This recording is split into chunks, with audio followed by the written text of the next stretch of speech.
নমস্কার, আপনারা দেখছেন ইউটিউব পকেট টিভি বাংলা। এই মুহূর্তে আমরা এসে গেছি, দেখতেই পাচ্ছেন, যুবভারতী ক্রীড়াঙ্গনের ঠিক সামনে। এই মুহূর্তে আমরা আরও একজন কোচকে পেয়ে গেছি, ময়দানের কোচ। আপনারা জানেন, আমি আগেও লিখেছি, আমাদের এই আড্ডা গল্পে প্রোগ্রামে সমস্ত ময়দানের কোচ, কর্মকর্তা, প্লেয়ার একে একে সবাই আসবে।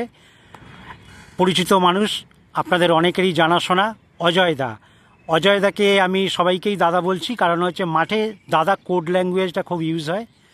সোনালী শিবিরের হেড কোচ।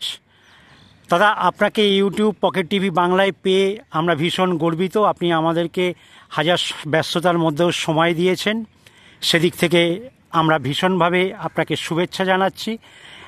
আমরা এই আড্ডা গল্প শুরু করেছি ময়দানের কিছু খেলা কভার করতে করতে নানান প্রশ্ন, নানান কথাবার্তা উঠে আসে, নানান দিক বেরিয়ে আসে, ভালো খারাপ দিক। সেগুলো দেখতে দেখতে একটা প্রশ্ন তৈরি হয় এবং লিগ চলাকালীন আপনারা জানেন বহু কর্মকর্তা, স্পেশালি কোচ, তারা কিন্তু নানান রকম অভিযোগ নিয়ে তারা কথাবার্তা বলতে বলেন। সেইগুলো নিয়েই আমরা শুরু করেছি আড্ডা গল্পে। যাক, আপনাকে আমরা সময়টা দিয়েছেন, এজন্য আমরা খুবই গর্বিত। ধন্যবাদ আপনাকে। শুরু করছি এই আড্ডা গল্প কয়েকটি প্রশ্নের মধ্যে দিয়ে। আমরা অজয়দাকে খুব সামনে থেকে পেয়ে গেছি। দাদা, আপনার ময়দানের পরিচিত নাম, মানে যেটা এক ডাকে মানুষ চেনে, অথবা অফিসিয়াল নাম, একটু যদি পরিচয়টা দিয়ে দেন।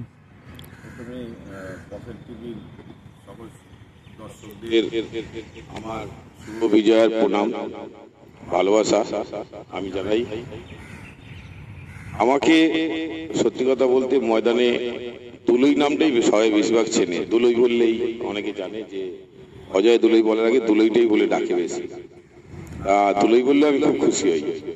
বেশ, অজয় দুলুই, বুঝতেই পাচ্ছেন, প্রখ্যাত কোচ। আবার যেটা বললাম, যাই হোক, অনেকের আপত্তি থাকে হয়তো প্রখ্যাত বলতে গেলে। আমি এই কারণেই বলতে চাইছি, উনি কিন্তু অনেক সাফল্যের সঙ্গে কাজ এগিয়ে নিয়ে যাচ্ছেন। যাই হোক, এবারে বলি, আপনার শিক্ষা এবং ফুটবল জার্নিটা যদি আমাদের একটু বলেন, দর্শকরা তো জানতে চায় অনেকেই। এই ফুটবল জার্নিটা সত্যি কথা বলতে আমার খুব ইন্টারেস্টিং। আমি সত্যি কথা ছোটবেলায় খুব গরিব ঘরে আমরা জন্মেছি, 5 ভাই ছিলাম, এক দিদি ছিল। তা আমাদের খুব অনটনের সংসার ছিল। ভাইরা সব বোর্ডিংয়ে থাকতো। আমি একটু টুকটাক খেলাধুলা করতাম বলে মা আমাকে আর বোর্ডিংয়ে পাঠায়নি, যে না, ছোট ছেলে আমার কাছে থাকবে। এই সল্টলেকে বসে আছি, এই নাম না করলে খুব অন্যায় হবে, এই ফ্রেন্ডস অফ দ্য স্টেডিয়াম তখন প্রথম চালু হয়। তখন আমি ফ্রেন্ডস অফ দ্য স্টেডিয়াম প্রথমবার যখন চালু হয়, এই আমাদের যেমন 1 নম্বর 2 নম্বর মাঠ আছে, এখানে তখন তাদের প্র্যাকটিস হতো। এখানে আমরা ট্রায়াল দিয়েছিলাম। প্রচুর ছেলে, তখন তো এত ক্লাব ছিল না, এত একাডেমি ছিল না। ওই ইস্টবেঙ্গল, মোহনবাগান কিছু ছিল, এভিনিউ সম্বলিনী কিছু ছিল, কিছু কিছু জায়গায় কিছু কিছু ক্লাব ছিল। এই ফ্রেন্ডস অফ দ্য স্টেডিয়াম যখন চালু হয়, এখান থেকে আমার ফুটবল প্র্যাকটিস শুরু হয়। সত্যি কথা বলতে আরেকজন মহান মানুষের কথা না বললে হবে না, তিনি হচ্ছেন সুশীল ভট্টাচার্য। সেই স্যার আমাকে যদি সেদিন না স্পট করতেন, বা আমাকে যদি ফুটবলের জন্য না সেদিন বাছাই করতেন, তাহলে হয়তো আমি ফুটবল খেলা কোনোদিন আমার হতো না। কেন, আমরা এত গরিব ঘরের থেকে জন্মেছিলাম, ওখান থেকে বড় হয়েছি। মায়ের তো খুবই সাপোর্ট ছিল, মায়ের জন্যই ফুটবল খেলাটা শিখেছি। এই ফ্রেন্ডস অফ দ্য স্টেডিয়াম থেকেই আমার ফুটবল জার্নি শুরু হয়। বেশ ভালো লাগলো। তবে স্ট্রাগল সবাইকেই করতে হয়, আপনার প্রতিটা মানুষেরই স্ট্রাগলটা হয়তো কেউ বলে, কেউ বলে না। যাই হোক, এবার বলুন, আপনার প্রথম আত্মপ্রকাশ ঘটলো, যেটা বলার মতন ঘটনা, সেটা কোথায় এবং কবে? যদি কোচ হিসাবে বলি, সেটাও কিন্তু ফ্রেন্ডস অফ দ্য স্টেডিয়াম থেকেই শুরু হয়েছিল। মানে মজার ব্যাপার, একদিন আমার মেয়ে এখানে জিমন্যাস্টিক করতো, বেশ কিছু গার্জেনকে নিয়ে। আমার একটু লিডারশিপ ভাব ছিল বরাবরই। গার্জেনরা বসে তাস টাস খেলতে, কি লাগে বসে কেন, চলুন একটু খেলি। হ্যাঁ চলুন, প্র্যাকটিস করো। ওরা আমার সাথে প্র্যাকটিসে বললো, করাবে? হ্যাঁ চলো প্র্যাকটিস করি। করতে করতে কোচিংয়ের নেশাটা এসে যায়। তখন আমাদের আশুতোষ স্যার ছিলেন, উনি বললেন, এরা যে তুই প্র্যাকটিস করাচ্ছিস আমাদের ছাত্র, তুই ওখানে যে করাতে পারিস। তখন আমি বাচ্চাদের মধ্যে প্র্যাকটিস শুরু করাই। ওখান থেকে আমি লাইসেন্স করি। আমি দাদা ছিলাম, আর আমার কোচিং লাইফে তো আমি যাদের পেয়েছি ফ্রেন্ডস অফ দ্য স্টেডিয়ামে মহান ব্যক্তি, আমার সুশীল ভট্টাচার্য, যিনি তো মানে না থাকলে আমি হয়তো ফুটবলে আসতে পারতাম না। উনিও প্রচুর প্লেয়ার ময়দানে দিয়েছেন। আবার শ্যাম মানিক লোধ, তারপরে বিপুল গাঙ্গুলি, প্রচুর কোচ আমি পেয়েছি। তারপর এইখানে আমি কোচিং জীবনও শুরু করি। তারপরে আমরা ময়দানে যাই যখন, আমার এক বন্ধু ছিল রাজু বসু, আমরা একটা ক্যাম্প তৈরি করি। সেই ক্যাম্পে আমরা প্র্যাকটিস করতাম, তখন ঠিক করি চল আমরা ময়দানে প্র্যাকটিস করাবো, কোচিংটা করাই। তখন বলতে নেই, আমাদের ময়দানে যে কারোর যে একজন সাহায্য ছাড়া এগোনো যায় না, এটা সবাই কিন্তু এক কথা স্বীকার করবে। সেটা হচ্ছে আমাদের স্বপন দত্ত। ওনার সাথে আমরা যোগাযোগ করি। তখন আমরা প্রথম যে সোনালী শিবিরে দুই বন্ধু মিলে ঠিক করি যে চল আমরা কোচিংটা করাবো ময়দানে বছর।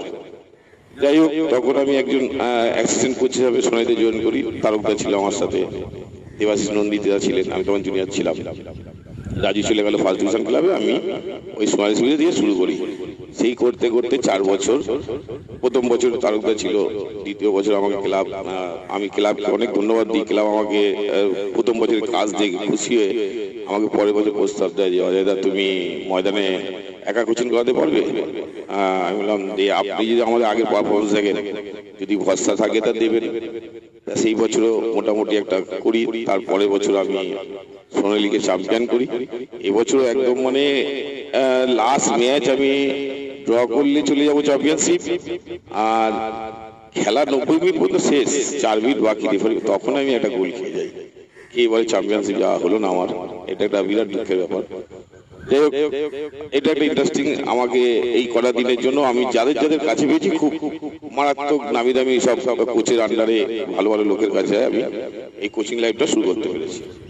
এই জার্নির মধ্যে থেকে আপনার মনে দাগ কেটেছে স্মরণীয় এমন ঘটনা? স্মরণীয় বলতে, আমি ময়দানে যখন প্রথম যাই, আমি একটা ক্লাবে সই করেছি। তখন আমাকে বলছে তুই কোন ক্লাবে সই করে জানিস? আমি না যাই না। ক্লাবের নাম আমি বলছি এরা একটা 114 গুলো রেকর্ড আছে জানিস? হ্যাঁ। বলছে হ্যাঁ, এদের একটা 114 গুলো নাকি রেকর্ড আছে। যাই হোক, ওখান থেকে আমার 5th ডিভিশন থেকে শুরু। সবচেয়ে বড় কথা, তারপরে আমি বিলেঘাট এসি খেলেছি, আরো অনেক ক্লাবে খেলেছি।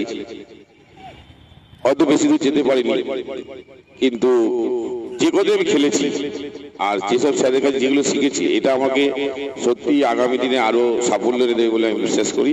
ফুটবলটাকে ভালোবাসি, ফুটবলটাকে মন প্রাণ দিয়ে ভালোবাসি, কোচিংটাকেও। আমি আমাদের স্যার একটা কথা বলতেন, আমাদের সুনীল স্যার, যে কোনোদিন কামাই করে না প্র্যাকটিস, যে কামাই করে না আমি তাকে সবচেয়ে বেশি ভালোবাসি। সেইটাই হয়তো আমার মধ্যে দেখেছিলেন, আমি প্র্যাকটিস কামাই করতাম না। সেই সব দিক দিয়ে আমি ফুটবলকে ভালোবাসি বলে মাঠের সাথে পড়ে আছি। দেখা যাক কি হয়, কতদূর যাওয়া যায়। আপনাদের আশীর্বাদ থাকলে নিশ্চয়ই যাবো। বেশ।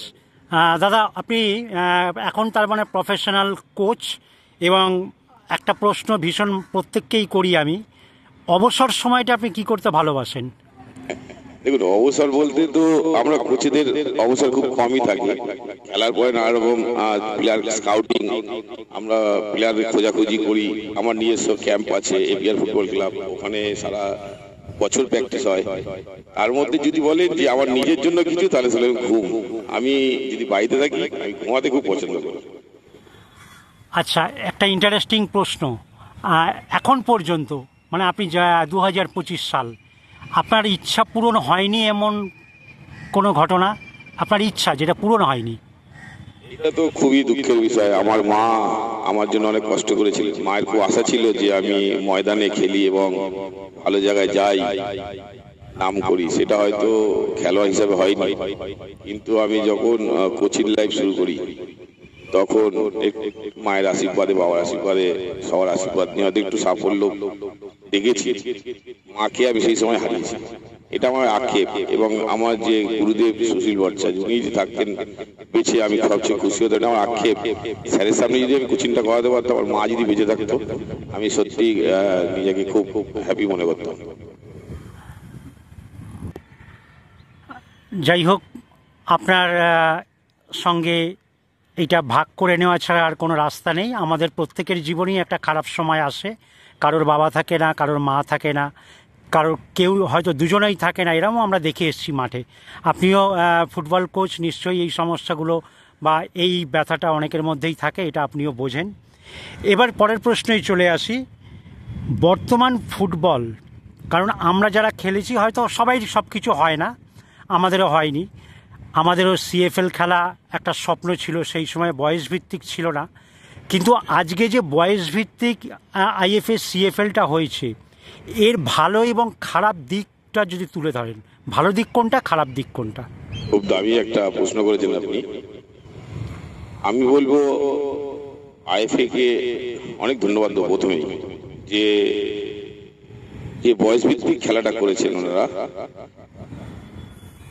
মানে যার বয়স 10 সেও খেলতে পারবে, যার 17 সেও খেলতে পারবে, কারণ খেলা কোনো বাকি থাকবে না। দেখুন, আমরা যখন ফুটবল খেলতাম তখন তো ওপেন টু অল ছিল। তখন কি হয়েছে, আমরা 5th ডিভিশন খেলতাম, তখন যারা প্রিমিয়ার খেলতো, 1st ডিভিশন খেলতো, তখন সুপার ছিল, ওরা এসে 5th ডিভিশন খেলে চলে যেত। আমরা সারা জীবন প্র্যাকটিস করতাম, সারা সপ্তাহ আমরা টিমে চান্স পেতাম না, ওরা এসে খেলে চলে এলো। কিন্তু এখন আইএফএ যেটা করেছে, সবার জন্য ফুটবল করে দিয়েছে। এখন এত সুযোগ, এত খেলা, এখনকার যদি ছেলেরা একটু মনোযোগ দিয়ে প্র্যাকটিস করে যে আমি প্লেয়ার হব, এখন ফুটবলেও প্রচুর পয়সা। হ্যাঁ, ফুটবলে এত পয়সা, যদি ওরা মনে করে যে আমি একটু সিরিয়াস প্র্যাকটিস করব, ফুটবলটাকে ধ্যান জ্ঞান করবো, তাহলে আমি মনে করি যে এই বয়স ভিত্তিক ফুটবলটা খুবই ভালো, খুবই ভালো। আর যদি ডিসঅ্যাডভান্টেজের কথা বলেন, তাহলে আমি বলবো যে ওদের মতন একটা প্রতিযোগিতার ভাবটা চলে গেছে। আমি যেহেতু 2nd ডিভিশনের কোচ, যেহেতু বয়স ভিত্তিক নিয়ে কাজ করতে হয়, আমাদের সময় কি হতো, আন্ডার 17 সাথে 28-30 বছর 35 বছর ছেলেরা খেলতো, সিনিয়র প্লেয়ার, তাদের অভিজ্ঞতা বেশি, তাদের সাথে আমাদের লড়াই করে টিমে ঢুকতে হতো। এখন কি হচ্ছে, ও ভাবছে কি আমারও 17, ওরও 17, এখন আমরা কোচেরও তাই বলি, তোরও দুটো হাত পা আছে, ওরও দুটো হাত পা আছে, ভয় পাবি কেন, চল খেল। এটা আমরা সব কোচে বলে থাকি। কিন্তু এতে কি হচ্ছে, ওদের কম্পিটিশনের যে যুগটা, যে আমি একটা ভালো প্লেয়ারের এগেনস্টে খেলে নিজেকে প্রমাণ করবো, একটা সিনিয়র প্লেয়ারের সাথে, দাদার সাথে খেলে নিজেকে প্রমাণ করবো, সেটা অভাব হয়ে গেছে। এটাকেই পূরণ করা যায় যদি ও প্র্যাকটিস করে যে আমাকে প্রিমিয়ারে খেলতে হবে, 1st ডিভিশন খেলতে হবে, আমাকে এর পরের বছরই একদম ওপেন টল খেলতে হবে, আমাকে সেভাবে প্র্যাকটিস করতে হবে। এই প্র্যাকটিস খুব অভাব হয়ে গেছে। এটা খুব বড় একটা চ্যালেঞ্জ ওরা শেখে নিয়ে এখন নিতে পারছে না চ্যালেঞ্জটা, আমার মনে হয়।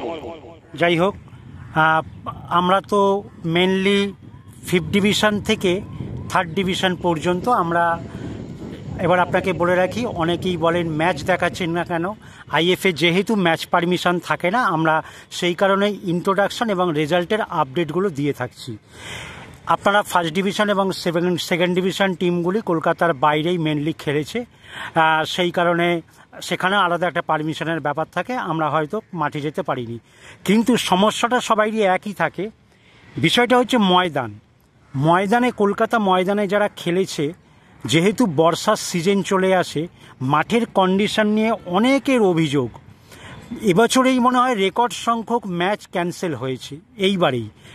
তো এই ময়দান সম্পর্কে যে অভিযোগ, কিন্তু বিষয়টা হচ্ছে অভিযোগ করলে তো হবে না, আইএফএরও একটা জায়গায় বাধা আছে, কারণ এই আমরা জানেন যে ফুটবলেরই পরেই 6 মাস আবার ক্রিকেট সিজন চালু হয়ে যায়। তো সেই ক্ষেত্রে এই ময়দান নিয়ে যে অভিযোগ, ময়দান নাকি খেলার উপযুক্ত নয়, এটা কর্মকর্তারাও বলছেন, অনেক কোচ বলছেন, বাইরে থেকে যে সমস্ত গার্জেন আসেন, অভিভাবক, তারাও বলছেন।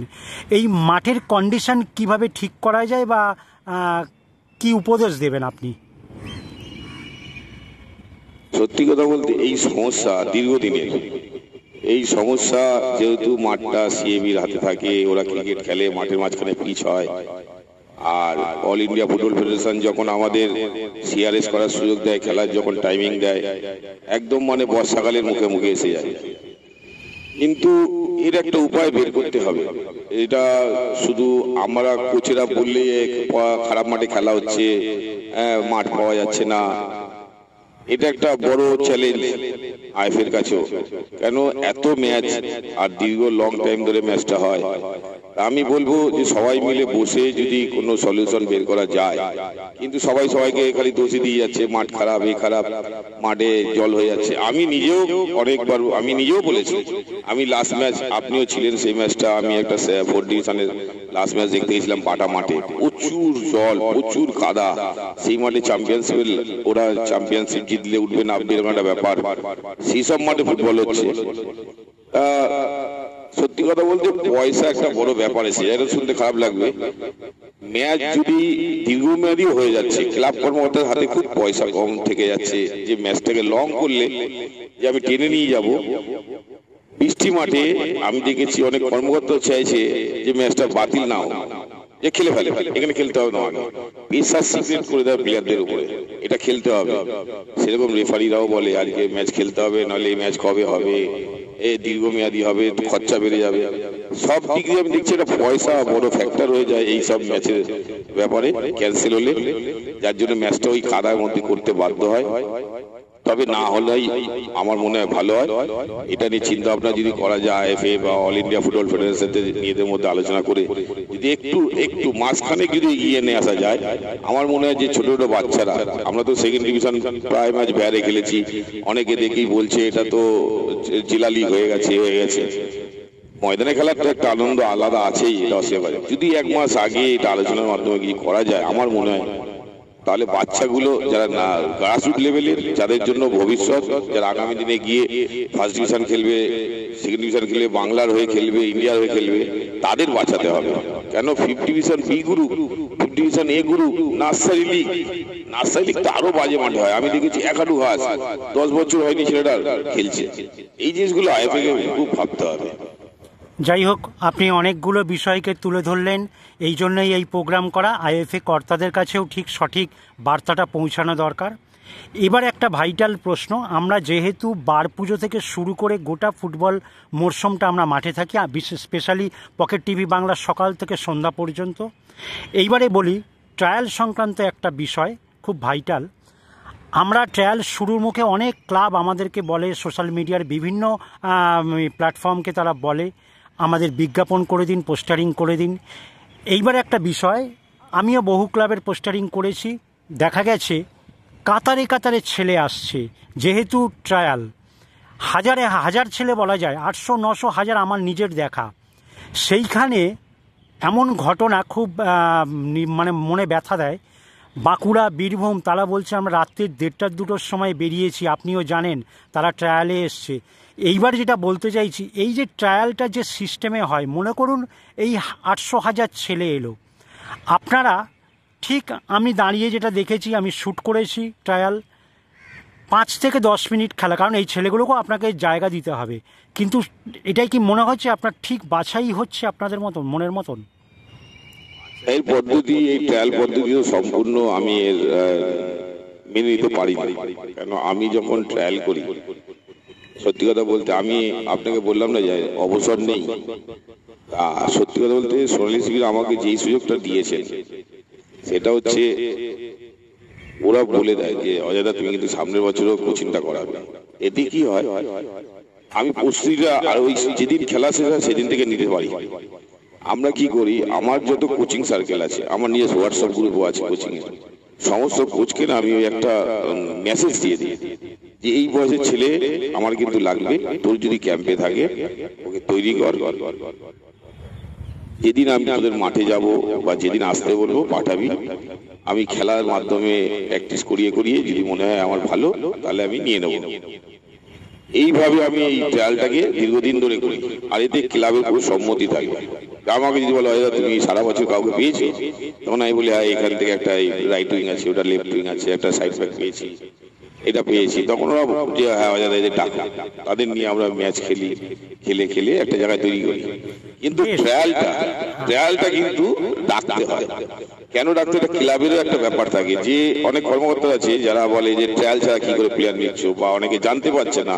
অনেক ভালো প্লেয়ারও তো থাকে যারা হয়তো তার সাথে হয়তো যোগাযোগ নেই কোচের সাথে। আমরা কি কিন্তু সোশ্যাল মিডিয়ায় কোনোদিন সত্যি কথা বলতে ট্রায়ালের ওইভাবে অ্যাড করি না। আমি 1 বছর করেছিলাম, সেকেন্ড বছরটাতে প্রচুর ছেলে আসে, এত কষ্ট লেগেছে দেখে যে না খেয়ে এসে সকালবেলায় 7টা-8টার সময় ট্রায়াল দিচ্ছে, আবার এখানে চান্স পাচ্ছে না, খাচ্ছে, বাড়ি চলে যাচ্ছে। তখন আমি বললাম এইভাবে ট্রায়াল দেখো না। যদি ওই কোচেদের আমি বলবি, আমি খোঁজ খবর নিয়ে দূরে দূরে কোচেদের সাথে কথা বলবো, বলে সেই তোমার ভালো প্লেয়ারটাকে তুমি পাঠাও, 2-4টে পাঠাও।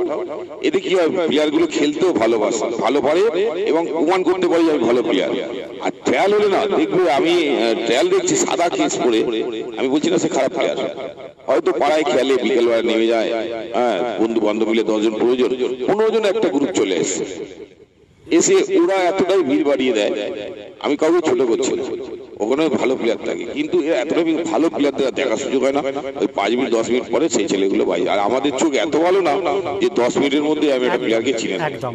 এবারে যে প্রশ্নটা সেটা হচ্ছে, আমার খুব খারাপ লেগেছে, আমি নিজে এটা চাক্ষুষ করেছি। আমাকে অমুক দাদা পাঠিয়েছে, এই বিষয়টা, এইটা কিন্তু অনেকের কাছে, পাশে থাকা ছেলেগুলোর অনেকের খুব কষ্টদায়ক, যে আচ্ছা ওকে পাঠিয়েছে বলে হয়তো জায়গাটা পাবে। তো এইটা যদি একটু ক্লিয়ার করেন, আপনারা এইটা কিভাবে দেখেন? সত্যি এটা খুব কঠিন একটা প্রশ্ন, আর উত্তরও খুব কঠিন। আমি হয়তো বলবো যে এটা ঠিক না, এটা ঠিক না। এখন কোচেরা কি হয়েছে জানেন তো, আমাদের সময় বা আপনি আরো আগে কোচেরা কিন্তু প্লেয়ারদের মাঠে নিয়ে যেত। আমাকে, আমি এখানে বসে আছি, এখানে প্র্যাকটিস সুশীল স্যার, চিন্ময় চ্যাটার্জি, কার কাছে না প্র্যাকটিস করেছি আমরা, ওনারা বলতো তুমি যাও, গিয়ে প্রমাণ করবে যে তুমি ভালো প্লেয়ার, তুমি চান্স পাবে, আমাদের ক্লাবের নাম হবে, যা হোক তুমি খেলবে। কিন্তু এখন আমরা কোচরা কি করি, আগেতেই ফোন করে দিই, এই তুই কোন ক্লাবের কোচ রে, এই ক্লাবে আমার কি 3টে ছেলে আছে বলে দিলাম, বল কয় পাঠাবো, আমার ছেলে কিন্তু নিতে হবে। খুব মানে কোনো কোচই বলে না আমার প্লেয়ার খারাপ, সব ভালো, খুব ভালো, ওই খেলে দেবে সে খেলে। এই জিনিসটা আমি হয়তো এখন বলবো যে এটা ঠিক না, আমিও বলবো যে বলবি যে এই স্যার পাঠিয়েছি, দেখবি তোকে সুযোগ দিয়ে দেবে বা তুই খেলার সুযোগ পাবি। এই জিনিসটা আমাদের কোচেদের বন্ধ করতে হবে। আমাদের কোচেদের যদি বন্ধ করে দিই, যে আগের যে ফর্মুলায় যদি যাই, তুমি যাও, তোমার যদি কোয়ালিটি থাকে তুমি প্রমাণ করবে, তুমি ভালো প্লেয়ার, তোমাকে সুযোগ দেবে, তুমি খেলবে। কিন্তু আমরা এইটা সমস্ত কোচেদেরই ঠিক করতে হবে দাদা। আমি নিজেও বলে ফেলি, যা যে বলবি আমার নাম, এটা আমি উপলব্ধি করেছি, এটা আর বলবো না যে আমার নাম যে বলবি তোকে নিয়ে নেবে বা তোকে নেবে, এটা বলা আমাদের কোচেদেরই বন্ধ করতে হবে। কারণ আমি দেখেছি দূর থেকে যে ছেলেগুলো আসে, তাদের এক তো অনেকে খায় না, এটা আমি দেখেছি, তাদের মুখ ছোট, শরীর কমজোরি, তারা কিন্তু আপসেট হয়ে পড়ে, এটা আমি খুব খেয়াল করেছি। একদম একদম, ও ভাবে যে আমাকে তো কেউ পাঠায়নি, আমার তো কোনো স্যার নেই, হ্যাঁ আমি তো এক গ্রামে প্র্যাকটিস করি, আমার কাছে রানীগঞ্জের থেকে প্লেয়ার এসছে এবারে ট্রায়াল দিতে, সেই ছেলেগুলো খেলেছে, বিশ্বাস করুন খেলেছে, তার কোনো দাদা ভাই ছিল না, এত ট্যালেন্ট। কিন্তু সবচেয়ে বড় কথা, ওরা ওখান থেকে এসে প্র্যাকটিস করতে সল্টলেকে সিএ মাঠে, আবার এখান থেকে বাড়ি যেত। এরকম দীর্ঘদিন করাতে আমি যখন ওদের জিজ্ঞাসা করি তোমার পারছো কি করে, এতে তো আমার পারফরমেন্স তোমার খারাপ হচ্ছে, ক্লান্ত হয়ে যাচ্ছ, তুমি তো লং লিগ খেলতে পারবে না। তখন ওরা নিজেরা উদ্যোগে একটা আত্মীয় বাড়ি শ্যামনগরের দিকে কোথাও খুঁজে নেয়, ওখানে 3 জন মিলে খুব কষ্ট করে থেকে পুরো সিজনটা খেলে গেল সোনালী শিবিরে।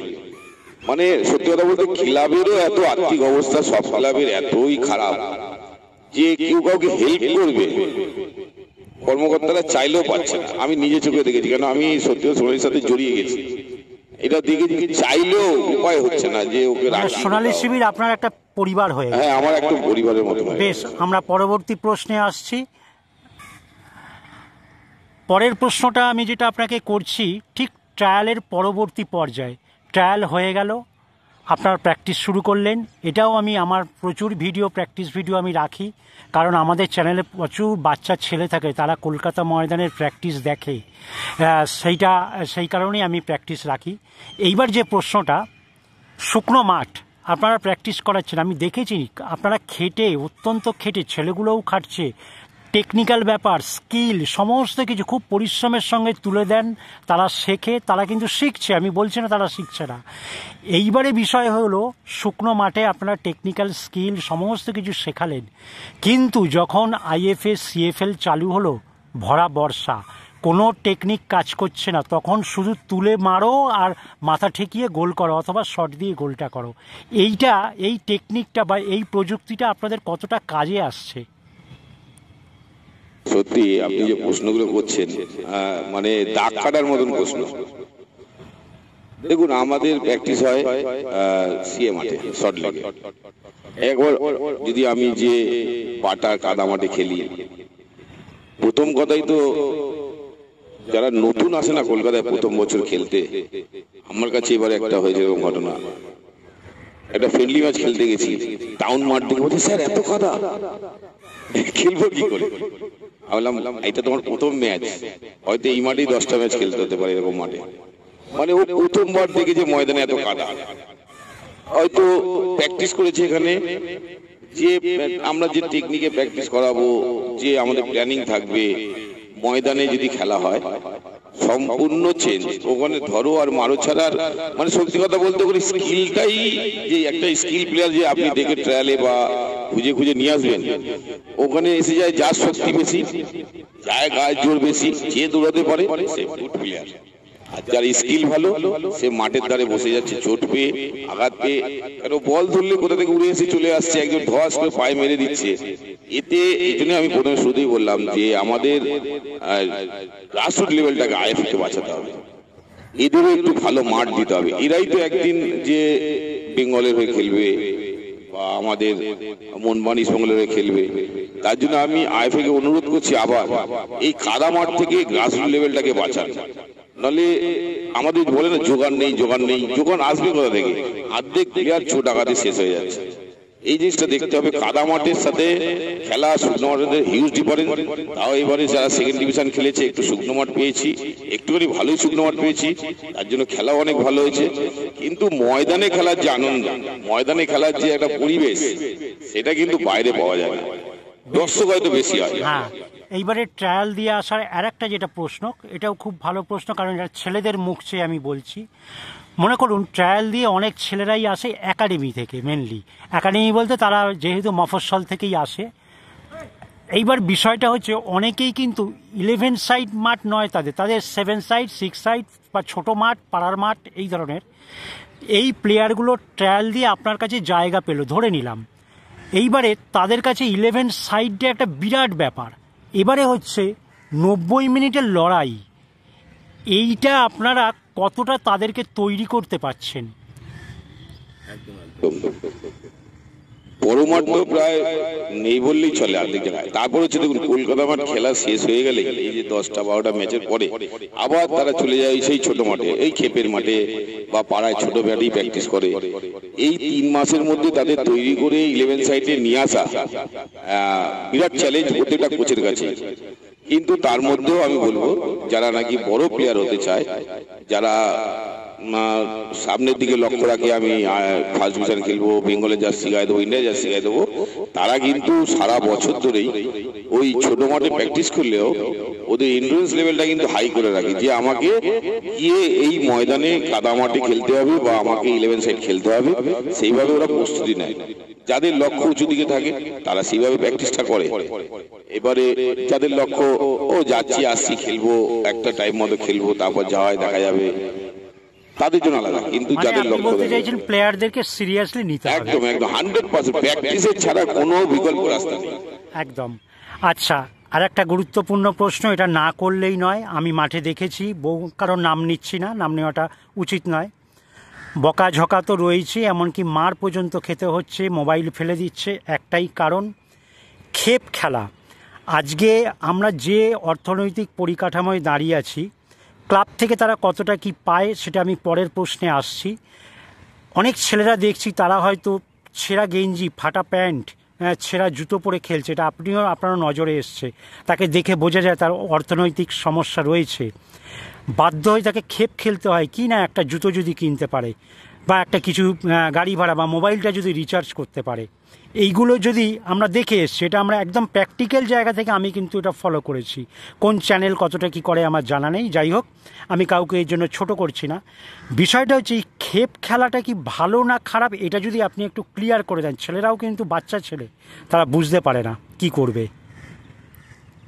কথা বলতে খেপ ছাড়া উপায় নেই।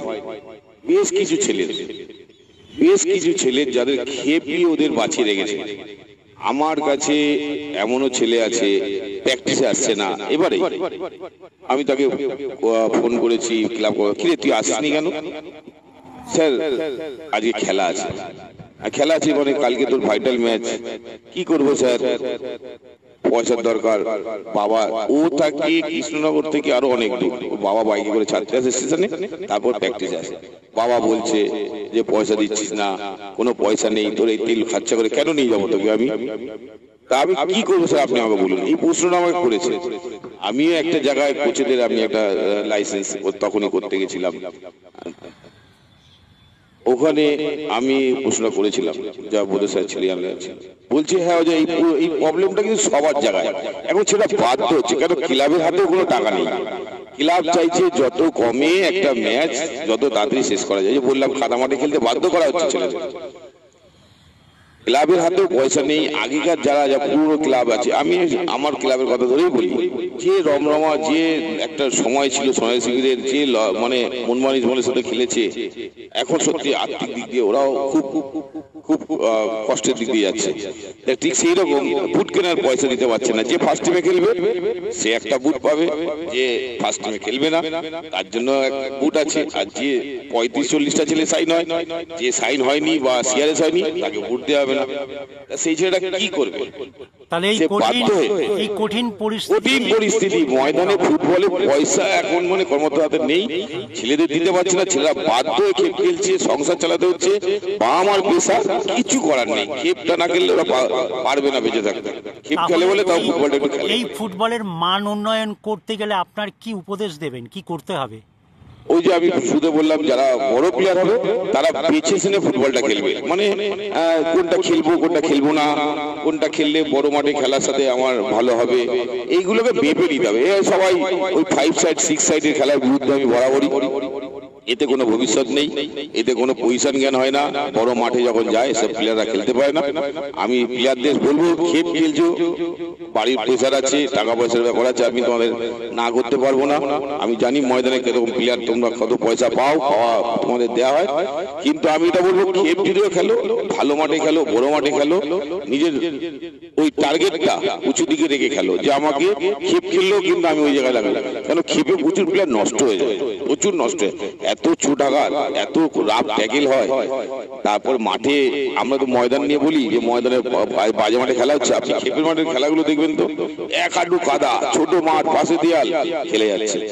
কিন্তু উপায় নেই, পয়সার এত ময়দানে কর্মকর্তা চাইলেও যে তুই খেলতে যাবি না আমার টিমের ওই খেল, সেটাও কর্মকর্তারা বলতে পারছে না। যাই হোক, ভালো লাগলো এই প্রশ্নটার উত্তরটা শুনে। এবার বিষয়টা হচ্ছে একটা মজার প্রশ্নর ছলেই করি। আমাদের একজন ফুটবল কর্তা কল্যাণ চৌবে, উনিও প্লেয়ার ছিলেন, খেলেছেন, খেলা থেকেই এসছে, বলা যায় না কার ভাগ্যে কখন কি হয়। এবার আপনাকে যে মজার প্রশ্নটা করি, যদি আপনার হাতে পাওয়ার আসে, আপনি ফুটবলের জন্য কি করবেন প্রথম? যদি আমার কোনোদিন সৌভাগ্য হয় যে কোনো, আমি যেন আমার ক্যাম্পটাকে দেখি, এরকম যদি ফুটবলটা কোথাও কাজ করার সুযোগ পাই, তাহলে আমি প্রথমেই বলবো গ্রাসরুট লেভেল বাঁচাতে হবে। ছোট ছোট বাচ্চাদের খোলা মনে খেলতে দিতে হবে। ওখানে এত বকা ঝকা, বাচ্চাদের প্রথমে 10 বছরের বাচ্চা বলে লাথি মারতে পারে না, কোচ বলে দিচ্ছে ম্যাচ জিতে আসতে হবে, হাই প্রেসার, তার সাথে গার্জেনদেরও একটা ইগোর লড়াই চলে আসে, ওর ছেলে জিতলো আমার ছেলে জিতলো না, গার্জেনদেরও এগুলো বুঝতে হবে। গ্রাসরুট লেভেলটাকে প্রথমে বাঁচাতে হবে, ওরা যেন মুক্ত মনে ফুটবল খেলতে পারে, সেটা ময়দানে হোক, পাড়ায় হোক, গলিতে গলিতে হোক। এই যদি প্লেয়াররা যদি সুস্থ মনে খেলতে পারে, আমাদের বাংলায় আমি বলছি প্রচুর প্লেয়ার এখনো আছে যারা এখনো মাথা তুলে বাংলাকে সম্মানের সাথে ফিরিয়ে আনতে পারে। আমি আরেকটা কথা বলবো, কর্মকর্তা যদি কোনোদিন হই, মাঠে যে অবজারভার, এটা আমি প্রথম করব। আমাদের বাচ্চাদের কোনো প্লেয়ারের কোনো বায়োডাটা নেই, কোন প্লেয়ারটা ভালো খেলে, আমার কাছে এতগুলো প্লেয়ার আছে, সেই মধ্যে আমাদের এই কলকাতা লিগে ধরুন কত প্লেয়ার খেলেছে, আইএফএ বা কোনো কাউকে জিজ্ঞাসা করুন তো আপনার কটা প্লেয়ার বেঁচেছেন যে খুব টপ লেভেলের প্লেয়ার যারা আগামী দিনে বাংলার হয়ে খেলতে পারবে বা ভালো হয়ে খেলবে বলতে পারবে না। এই জায়গাটা কিন্তু করতে হবে, একটা প্লেয়ারদের বায়োডাটা তৈরি করতেই হবে যে প্লেয়ারগুলোকে আগামী দিনে আমরা বাংলার জন্য পাবো, এটা করতে হবে। আমরা অনুষ্ঠানের একেবারেই শেষ দিকে এসে গেছি। এই প্রশ্নটা না করলে আবারও কর্মকর্তারা, কোচ, অভিভাবক যারা আসেন তারা আবারও আমাদেরকে বলতে পারে, রেফারি ভীষণ ভাইটাল একটা দিক। কারণ আইএফএ, সিএফএল যখন লিগ শুরু হয়ে যায় তখন ক্লাবের কোনো দায়িত্ব থাকে না বা ফেডারেশনের কোনো দায়িত্ব থাকে না, মাঠের সমস্ত দায়ভার রেফারির। রেফারির গুণগত মান আমরা কোথাও দেখেছি রেফারি মার খাচ্ছে, কোথাও রেফারি টাইমে যায়নি, গেছে তো দুজন গেছে বা একজন গেছে, আবার কোথাও দেখেছি তাদের জন্য খেলা নষ্ট হচ্ছে। সাইড লাইন থেকে আমি এটাও দেখেছি ভীষণই ভুল ডিসিশান, কারোর সঙ্গে কারোর লিঙ্ক নেই, মাঝমাঠ এক করছে, এয়ার ওয়ান এয়ার টু তারা সাইড লাইন যেটাকে বলা হয় তাদের এক হয়েছে। এই রেফারির গুণগত মান নিয়ে আপনি কি বলবেন? এই রেফারির মান নিয়ে সত্যি কথা বলতে কারোর দিকে আমি কোনোদিন রেফারির দিকে সেভাবে আঙুল তুলি না, কিন্তু রেফারিরা আমি জানি না রেফারি অ্যাসোসিয়েশন ওদের সারা বছর ট্রেনিং এর মধ্যে রাখে কিনা, আমার মনে হয় না থাকে। প্রথম ওদের ফিটনেস লেভেলটা এতটাই ডাউন, যদি মনে করুন মাঝ মাঠে রেফারি দাঁড়িয়ে আছে, উল্টো দিকের বক্সে ফাউল হচ্ছে, ওখান থেকেই সে বাসটা বাজিয়ে দেয়। এবার দৌড়ে গিয়ে সে একদিকে এটা ভিতরে না বাইরে ডিসিশন নিয়ে নিল, এটা ভিতরে, বা উনি যদি মনে করেন বাইরে তো বাইরে, যদি মনে করেন ভিতরে তো ভিতরে। ফিটনেস লেভেলটা বাড়াবার জন্য রেফারিদের সারা বছর আমরা যেমন প্লেয়াররা ছেড়া ময়দানে দৌড়াদৌড়ি করি মাঠে, এরকম যদি রেফারিদের করা যায়, জানি না যাবে কিনা, কেন রেফারিরা কত টাকা পায় একটা ম্যাচ খেলিয়ে সেই ধারণা আমার নেই। হয়তো তারা অন্য প্রফেশনালে নিশ্চয়ই থাকে, তাদের একটা মেন্টালি প্রেসার, না কোথাও একটা জায়গায় কাজ করছে, সেখানে একটা মেন্টালি প্রেসার, সেখান থেকে মাঠে আসলো এসে খেলাচ্ছে, কেন তাকে বলে দিই যে তুমি শ্যামনগরে চলে যাই মাঠটায় খেলাও, সে মেন্টালি একটা টেনশন নিয়ে মাঠে ঢুকে গেল, তার মন পড়ে আছে বাড়িতে। হ্যাঁ, সে কি করে ভুল ডিসিশন নিয়ে নিচ্ছে, হয়তো সে বুঝতে পারছে না আমি ভুল ডিসিশন নিয়ে নিচ্ছি, হয়তো ভুল কারণেই নিয়ে নিচ্ছে। তা রেফারিদের সারা বছর কোনো কাজ থাকে না, এই কলকাতা লিগে কটা ম্যাচ হবে, তারপর ছোট ছোট মাঠে গিয়ে খেলাবে, অনেকে খেলায়ও না। তাই জন্য বলছি ওদের ফিটনেস লেভেলটা যদি বাড়াতে না পারা যায়, রেফারি জেনে শুনে ভুল করে আমার বলে মনে হয় না, হয়তো ভুল করে ফেলে। তারপরে আমি এটা বলবো যে রেফারি দীর্ঘদিন আমি যেটা দেখেছি, কারোর দাদা কোনো ক্লাবে খেলেছে, সে এখন কোচ রেফারি হয়ে গেছে, এতটা মিলেমিশে যায় কর্মকর্তাদের সাথে যে মনে হয় যেন রেফারি কর্মকর্তার কথা শুনে খেলছে। এই জন্য দেখবেন কেউ হেরে গেলেই বলে ওই ওকে টেনে খেলিয়েছে, ওই ক্লাবটাকে টেনে খেলিয়েছে। এইটা রেফারিদের সাথে কর্মকর্তাদের মিলেমিশাটা কমাতে হবে। দেখবেন আপনি হয়তো খেয়াল করে রেফারি আর কর্মকর্তাদের মধ্যে গলায় গলায় ভাব থেকে ম্যাচ শুরুর আগের থেকে। এবার আমার বেলাতেও একটা হয়েছে ঘটনা, সেই ঘটনা নিয়ে আমি আইএফএ কে অনেককে ফোন করেছিলাম। রেফারি বলছে যে আমার ফেসবুক অ্যাকাউন্টে তোরা কেন লাইক করিসনি বা আজে বাজে কথা বলছে, এরকম ঘটনা। কথা মাঠের লাইনে দাঁড়িয়ে যেখানে প্লেয়ারদের কাজ চেক হচ্ছে, সেখানে একটা মহিলা রেফারি বলছে, মানে অবাক, মানে কতটা তারা, এইগুলো মেনে নেওয়া যায় না। রেফারি থাকবে একদম আলাদা পার্ট, রেফারির সাথে প্লেয়ার কর্মকর্তাদের কথাবার্তা হবে মাঠের পরে, খেলার পরে, কিন্তু মাঠের ভিতরে যেভাবে গলাগলি, গায়ে হাত দিয়ে কথা বলা, এইগুলো জন্য লোকের আরো সন্দেহ জাগে। তাই আমি রেফারি অ্যাসোসিয়েশনকে বলবো আপনাদের একটু চিন্তা ভাবনা করতে, নাহলে রেফারির বদনাম সারা জীবনই শুনতে হবে। বেশ, একটা অফবিট প্রশ্ন দিয়ে শেষ করব আমরা একেবারে শেষ দিকে। বাঙালি ইদানিং যেটা ঘটছে আপনারা জানেন, আমরা রাজনীতি নিয়ে অতটা হয়তো মাতামাতি করি না, কিন্তু ফুটবলের উন্নয়ন এইটা কি রাজনীতি ছাড়া সম্ভব? দেখুন, একটা কথা, আমার এটা একটা রাজনীতির কথা হয়ে যাচ্ছে, তবু আমার মনে হয়, আমি কাউকে বলছি না, ফুটবলটা এখন যদি ময়দানে দেখেন, যদি 10টা ক্লাব থাকে, 6টা ক্লাবই কোনো নেতা মন্ত্রীর ক্লাব।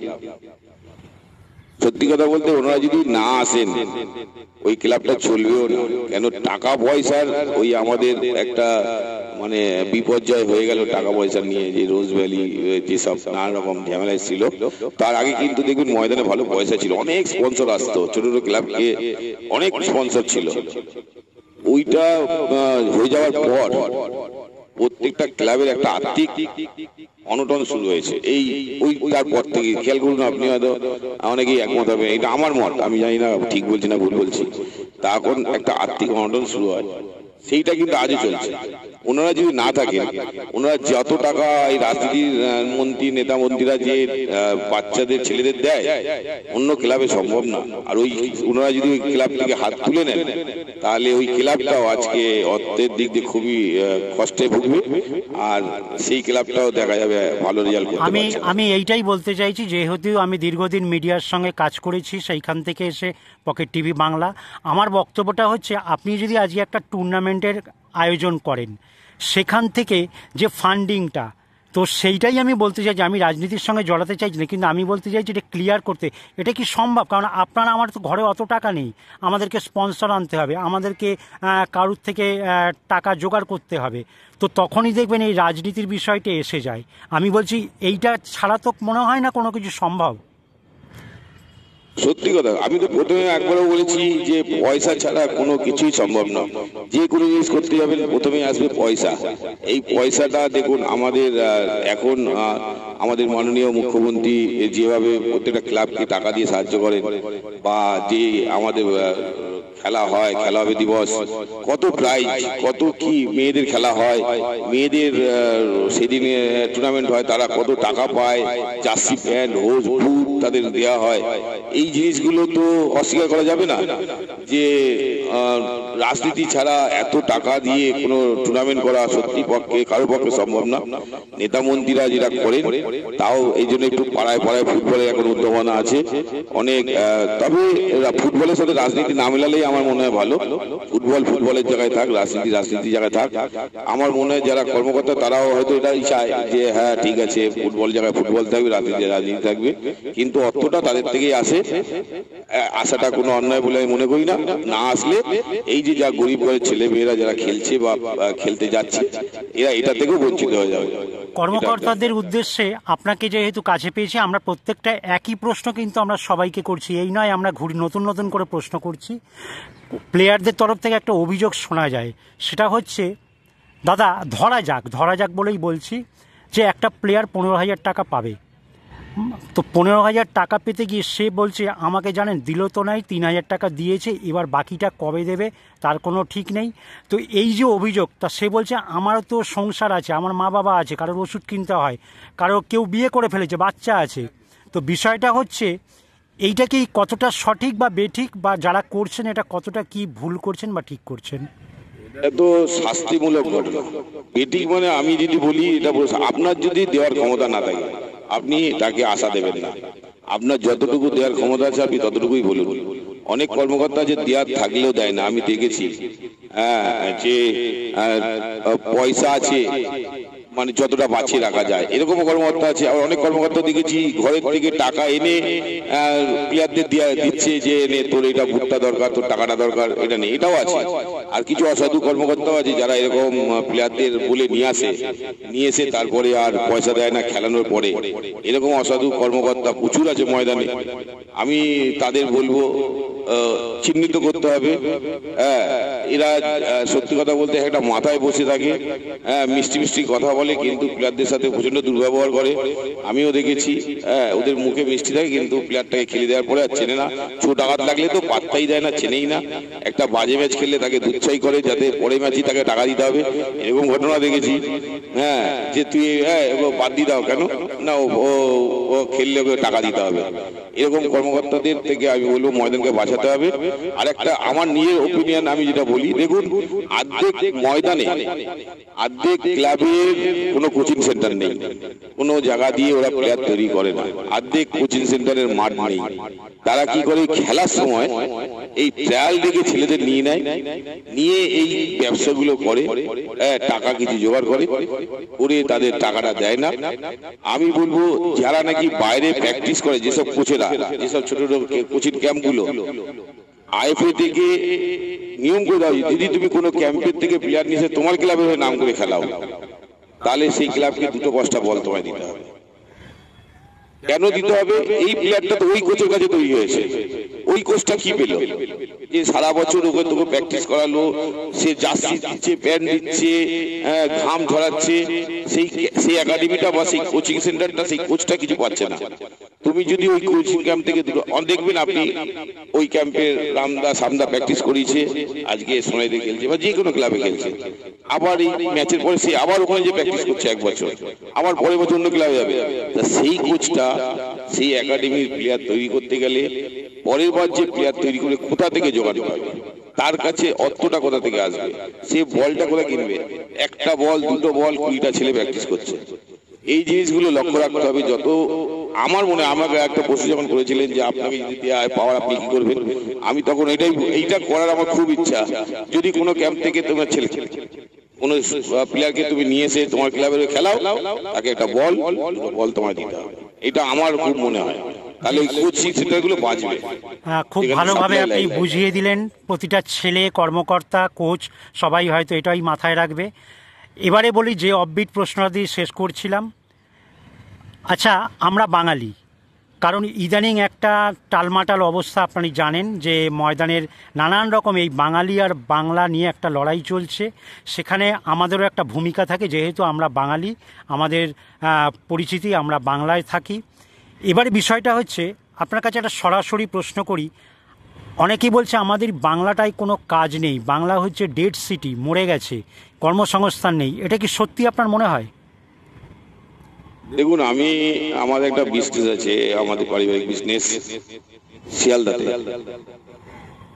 সেখানে আপনি যদি যান, বড় বাজার বলুন, বাংলায় যদি কাজ না থাকে তাহলে এত লোক বাইরে থেকে এসে কাজ করছে কোথা থেকে? এক্স্যাক্টলি। আপনি যাবেন, যদি ওখানে 5টা বাঙালি থাকে, অন্য ভাষাভাষীর লোকেরা 50টা আছে। আমার বাংলা সোনার বাংলা, আমার বাংলায় প্রচুর কাজ আছে, আমার বাংলায় প্রচুর প্লেয়ার আছে, কিন্তু সঠিকভাবে তাদের বিবেচনা করা হচ্ছে না। আমি একটা জায়গায় দেখেছিলাম, ছেলেটা আন্ডার-17 খেলেছে, আন্ডার-19 একটা ম্যাচ হচ্ছে, ওই ছেলেটাই খেলছে, ওই টিমটাই টোটাল খেলছে। আরে তার মধ্যে কি আর ভালো ছেলে খুঁজে পাওয়া গেল না? সেই ছেলেগুলোই দেখছি ওখানে খেলছে। আর কি ভালো ছেলে? ওই 20টা ছেলেই ভালো ছেলে আছে। এই জিনিসগুলো আমি অন্য প্রশ্ন তারপরে আমি বলছি, এইগুলো কিন্তু করতে হবে। বাংলা সোনার বাংলা, বাংলা থেকে শিল্প সংস্কৃতি সবকিছুতে এগিয়ে সবাই স্বীকার করে যে বাংলার মতন এত সাংস্কৃতিক প্রিয়, শান্ত প্রিয় দেশ। কারণ একইভাবে আমি যেটা বলে রাখি যে দেখুন, উত্তরবঙ্গের ছেলেরা, নর্থ বেঙ্গলের ছেলেরা, বহু ডিস্ট্রিক্টের ছেলেরা এখানে এসে করে খাচ্ছে, প্লেয়ার হচ্ছে, কিন্তু আমার আপনার কলকাতার ছেলে, ঠিক প্রপার বাংলার ছেলে, তারা কিন্তু তাদেরকে খুঁজে পাওয়া যাচ্ছে না। আমি বলতে চাইছি, ফুটবল প্রেম রয়েছে, আবেগ রয়েছে, মাঠ ভিড় হয়ে যাচ্ছে, রাস্তা চলতি মানুষরা টুর্নামেন্ট হলে দাঁড়িয়ে যাচ্ছে, কিন্তু দেখুন মাঠে ফুটবল খেলতে কেউ এগিয়ে আসছে না। কারণ তারা বলতে চাইছে কি হবে, বাংলায় কিচ্ছু নেই, বাংলায় সব শেষ। তাই এই ধরনের মানুষগুলোকে আপনি কি বার্তা দেবেন? না, সত্যি কথা বলতে একটা রুটি দেওয়া ঘটনা যে বাংলায় কিছু নেই, বাংলায় কিছু হবে না। আর সত্যি কথা বলতে যে প্রশ্ন করলেন, উত্তরবঙ্গ যে কোনো জায়গা থেকে দেখবেন প্লেয়াররা আসে, ওরা কিন্তু স্বপ্ন নিয়ে আসে যে আমাকে প্রতিষ্ঠিত হতে হবে এবং আমাকে ওই টিমের জার্সিটা গায়ে দিতে হবে। এই পাশের মাঠে মনমান ইসমাইল প্র্যাকটিস হচ্ছে, ওরা এই স্বপ্ন দেখে আসে যে এই মাঠে আমরা প্র্যাকটিস করবো, এই জার্সিটা গায়ে দেবো। আর কলকাতায় যেটা বড় প্রবলেম হয়ে গেছে প্রচন্ড একটা, দেখুন আমি বললে কেউ খারাপভাবে নেবে না, আমার মনে হয় মাঠে প্র্যাকটিসে যাচ্ছে, হাতে একটা বল, একটা ছবি তুলে ফেসবুকে ছেড়ে দিল, প্র্যাকটিসই করলো না সারাক্ষণ, পায়ে দিয়ে বল 2বার নাচিয়ে ছবি তুলে সোশ্যাল মিডিয়া ছেড়ে দিয়ে মাঠ থেকেই ছেড়ে দিচ্ছে। দেখা গেলো 20 মিনিট মাঠে, আধ ঘন্টা মাঠে, 1 ঘন্টা মাঠে বল নিয়ে না ছাড়া গেলো, প্র্যাকটিস করলো না, খালি ছবি তুলে ছেড়ে দিচ্ছে সোশ্যাল মিডিয়া। আমার কতটা লাইক হবে, কতটা কি হবে। এই জায়গাটা থেকে বাঙালিদের, আমাদের যারা এই কলকাতার আশেপাশে বাঙালিদের খুব ফাঁকিবাজ।